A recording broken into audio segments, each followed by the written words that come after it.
Я хочу з вами поговорити, власне, про суди над рейковими партизанами. Я так розумію, що це репресивна лукашенківська машина чи не найбільше зараз розтопчує цих людей. Розкажіть нам, будь ласка, про ці справи, як все це відбувається. І, власне, хто ці люди? Я так розумію, що це ті, хто перечив якраз тому, аби російські війська в Україну потрапляли.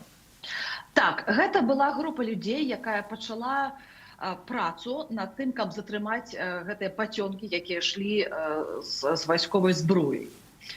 І гэтыя людзі працавалі, хтосьці працаваў на чыгунцы, на жалезнай дароге, хтосьці проста ведаў, што рабіць, і яны пачалі перашкаджаць гэтым потокам. На жаль, яны былі затрыманы, і зараз з іх робіцца такая паказовая нейкая расправа. І Лукашенко у пачатку грозіўся, каб ім далі нават не проста нейкія срокі, а каб уже смяротнае пакаранне хацеў да іх прыменіць. Ён вельмі іх спужаўся.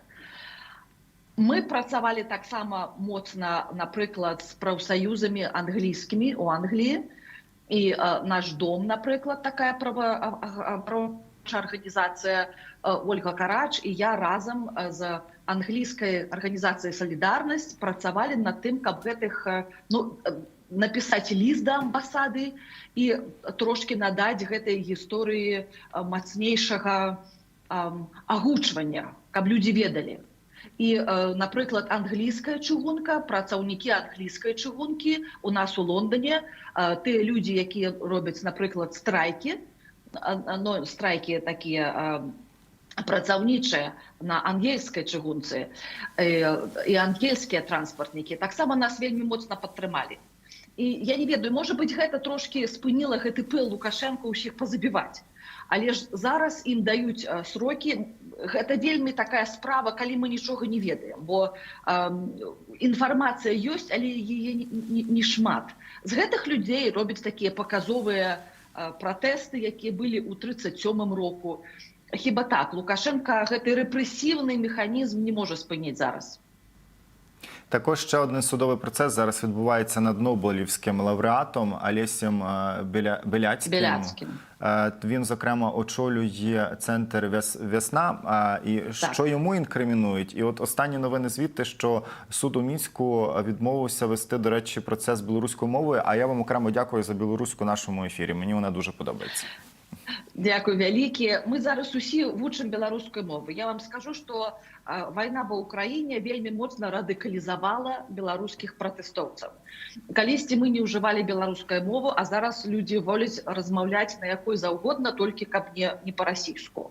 Карыстуемся расійскай мовай, бо мы її добра ведаем, але гэта мова ворага, і мы гэта таксама добра разумеем. Алесь Беляцкі быў вельмі і ёсць вельмі моцным барацьбы там з рэжымам. Ён ёсць прадстаўнік такой барацьбы, якая ўжо адляд.